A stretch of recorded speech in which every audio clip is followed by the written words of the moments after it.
Growing up, I was a little Chinese girl, couldn't speak English, couldn't get that correct Cantonese pronunciation either. Ashamed of the pudgy nose I had, round cheeks, and the long, sleek black hair, I couldn't understand why I looked so different from other people.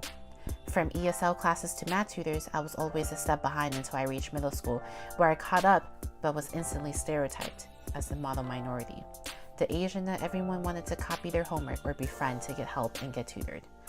It wasn't until I was in high school when I slowly discovered bits and pieces of myself where I was able to shed my model minority stereotype and gained a better sense of who I was as an Asian American growing up in South Seattle. I started to accept my identity as an Asian American, being in a school where I was surrounded by diversity where 70% of us qualified for free reduced lunch. I started to feel comfortable within my own skin when I started to see how we celebrated our differences. After I graduated from high school, I attended the University of Washington, where I majored in sociology and English and minored in law, societies, and justice. I struggled to find my footing, my path in college, and tried many different majors before I finally took one class in sociology and fell in love.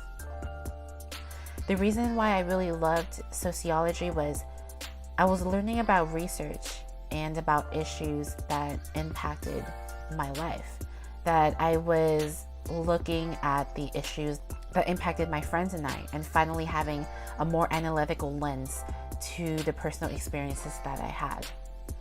And through this experience really prompted me to look at social issues and how that impacted my community as a whole. And so with that, I decided to intern at nonprofit organizations, where after graduation, I ended up being a college coach at Franklin High School, the high school that I graduated from when I was younger.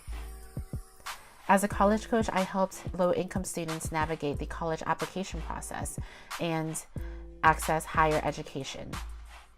And with that, I have grown and connected with so many students that were just like myself when I was younger. Watching them grow throughout the last 2 years, seeing them be resilient and overcome their obstacles have been truly amazing because they inspire me to be a better person and to overcome my own obstacles.